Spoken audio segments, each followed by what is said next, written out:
So hi, hello everyone. So this is Sridhar, an assistant professor from the SNS College of Physiotherapy. So in this video we're going to see about a case study.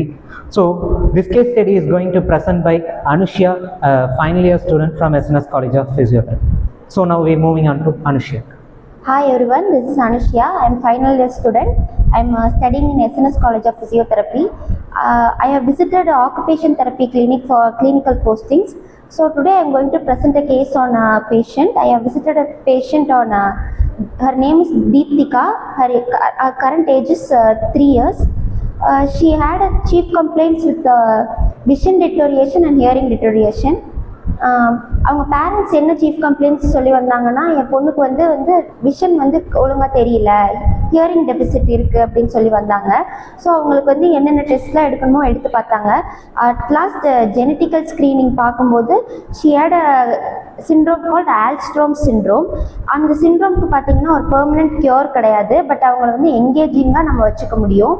So அவங்களுக்கு என்னென்ன treatment பார்த்தாங்க அப்படின்னு பார்க்கும்போது, அவங்களுக்கு big board fine movements எல்லாம் அவங்களுக்கு கொடுக்கறதுக்காண்டி peg board. So patient history collect பண்ணும்போது அவங்களுக்கு ப்ரீநேட்டல் காஸ்ட்டாக ஜெனட்டிக் ப்ரீ டிஸ்போசிஷன் அப்படின்னு சொல்லியிருந்தாங்க. Perinatal cast mother caesarean delivery attain பண்ணியிருக்காங்க. போஸ்ட் நேட்டல் பார்க்கும்போது எந்த விதமான பிரச்சனையும் இல்லை. ஒரு 2 இயர்ஸ்க்கு அப்புறம் தான் அந்த குழந்தைக்கு விஷன் டிட்டோரியேஷன் இருக்குது அப்படின்னு தெரிய வந்தது. அதை வச்சு தான் அவங்களுக்கு ஜெனட்டிக் ஸ்க்ரீனிங் பண்ணும்போது ஆல்ஸ்ட்ரோம் சிண்ட்ரோம் அப்படின்னு சொன்னாங்க. பேபியோட வெயிட் பார்த்தீங்கன்னா எண்டோமார்பிக். அதுக்கப்புறம் ஆட்டிடியூட் ஆஃப் லிம்ப் அவங்களுக்கு நார்மலாக தான் இருந்துச்சு. போஸ்டர் ஃபார்வர்ட் நெக் ரவுண்டட் ஷோல்டரில் இருந்தது. கெயிட் அவங்க வைட் பேஸ்ட் கெயிட்டில் இருப்பாங்க. இவங்களுக்கு மெயினாக ஒபீஸாக இருப்பாங்க. எதனாலன்னு பார்த்தா இவங்களுக்கு டைப் 2 டயபெட்டிஸ் இருக்கிறங்காட்டி அவங்க ரொம்ப ஒபீஸாக இருப்பாங்க. பேலன்ஸும் புவராக தான் இருந்தது. எக்ஸாமினேஷன்ஸ் விஷுவல் சென்சஸ் பார்க்கும்போது விஷுவலும் ஹியரிங் மட்டும் டெபிசிட்டாக இருந்தது. இவங்களுக்கு என்னென்ன சோர்ஸ் ஆஃப் ப்ராப்ளம் அப்படின்னு பார்க்கும்போது அவங்களால ப்ரோன் லையிங் பண்ண முடியல, நீலிங், ஹாஃப் சிட்டிங் அதெல்லாம் பண்ண முடியல. அதெல்லாம் இவங்களுக்கு சோர்ஸ் ஆஃப் ப்ராப்ளமாக இருந்துச்சு. ப்ளஸ் ஃபியர் ஆஃப் ஹைட் அவங்களுக்கு இருந்தது அந்த சில்ட்ரனுக்கு. நெக்ஸ்ட்டு இவங்களுக்கு என்னென்ன கோல் செட் பண்ணலாம் அப்படிங்கும்போது லாங் டேர்ம் கோல் அவங்கள இண்டிபெண்ட்டாக வைக்கணும் அப்படிங்கிறத லாங் டேர்ம் கோலாக இருந்துச்சு. நெக்ஸ்ட் அவங்களோட பேலன்ஸ் அண்ட் கண்ட்ரோல் என்டியூரன்ஸை கீப் அப் பண்ணணுன்ட்டு இருந்தது. நெக்ஸ்ட் அவங்க ஷார்ட் டேர்ம் கோல் என்னன்னு பார்த்தா அவங்க ப்ளே ஓரியன்ட் டாஸ்க் அவங்கள இன்வால்வ் பண்ணணுன்ட்டு இருந்தது. நெக்ஸ்ட்டு அட்வான்ஸ்ட் மொபிலிட்டி எக்ஸசைஸ்லாம் அவங்களுக்கு கான்சென்ட்ரேட் பண்ணோம். ஃபிசியோதெரப்பி ரிலேட்டடான எக்ஸசைஸ் கொடுக்கும்போது அவங்களுக்கு பேலன்ஸ் போர்டு எக்ஸசைஸ் கொடுத்தோம்.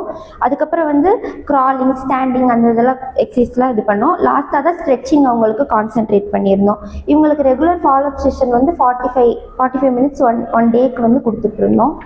அப்படி பார்க்கும்போது இவங்களுக்கு என்ன இன்டர்வென்ஷன் நாங்கள் ஸ்கில் உங்களுக்கு டெவலப் பண்ணோம் அப்படின்னு பார்க்கும்போது ஆல்ஸ்ட்ரோம் சிண்ட்ரோம்ங்கிறது ஒரு ரேர் பீடியாட்ரிக் ஜெனட்டிக் கேஸு.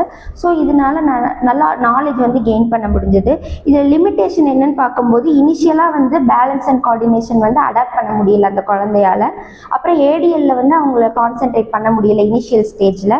அப்போ நாங்கள் ஸ்டாஃப்ஸ் கிட்ட என்ன டிஸ்கஸ் பண்ணியிருந்தோம்னா, ஏர்லி இன்டர்வென்ஷன் உங்களுக்கு என்ன மாதிரி கொடுக்கலாங்கும்போது டாஸ்க் ஓரியன்ட் ப்ளே தெரப்பி தான் இந்த குழந்தைக்கு அடாப்டபிளாக இருந்துச்சு. ஸோ நாங்கள் அதில் கான்சென்ட்ரேட் பண்ணி போனோம். இந்த கிளினிக்கல் போஸ்டிங் மூலிமா நான் என்ன புரிஞ்சுக்கிட்டேன் அப்படின்னா, பீடியாட்ரிக் கேஸ் ஹேண்டில் பண்ணும்போது ரொம்ப பேஷன்ஸ் வேணும் அப்படின்னு நல்லா தெரிஞ்சுக்கிட்டேன். Thank you. So after you finishing your case study, நீங்கள் முடிச்ச கேஸ் ஸ்டடியில் பார்த்தோம் அப்படின்னா, ஸோ நீங்கள் இதெல்லாம் பார்த்தீங்க அப்படின்னு சொல்லிட்டு உங்களோட கேஸ் அனாலிசிஸ் பார்த்தீங்க. ஸோ ஜென்ரலாக இந்த ஆல்டன்ஸ் சிண்ட்ரோம் இருக்கிற பேஷண்ட்ஸ்க்கு நீங்கள் ஆஸ் அ ஃபிசியோதெரபிஸ்டாக என்னென்ன ட்ரீட்மெண்ட் கொடுத்து அவங்களை சரி பண்ணீங்க? அவங்களுக்கு பேலன்ஸ் அண்ட் கண்ட்ரோல் கம்மியாக இருந்தது. அதனால பேலன்ஸ் போர்டில் நிற்க வச்சு அந்த சில்ட்ரனால எவ்வளோ நேரம் நிற்க முடியுது அப்படின்னு சொல்லிட்டு நாங்கள் பார்த்தோம். நெக்ஸ்ட் நான் சொன்னேன் இல்லையா, அவங்க ஒபீஸாக இருந்தாங்கிறதுனால பால்ஸ் எல்லாம் ஸ்கேட்டர் பண்ணிவிட்டு அது எவ்வளோ நேரம் எந்த என்டூரன்ஸ் லெவலில் அவங்களால பிக் பண்ண முடியுது அப்படின்னு நாங்கள் பார்த்தோம். பிக் போர்டெல்லாம் கை ரீச் பண்ணி எடுக்க முடியுதா, ஏன்னா விஷனும் உங்களுக்கு டிட்டோரியேஷன் ஆகிருக்கிறதுனால ரீச் பண்ணி எடுக்க முடியுதான்றதெல்லாம் நாங்கள் டெஸ்ட் பண்ணி கொடுத்தோம் சார்.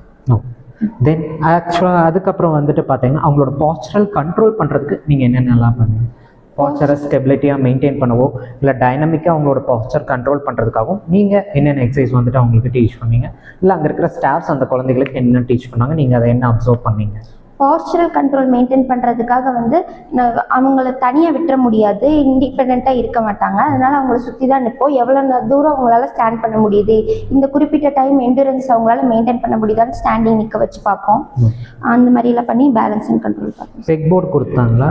பெக் போர்டு எதுக்காக கொடுத்தீங்க?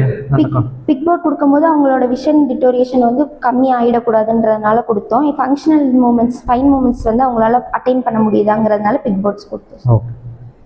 Okay, that's all in this video.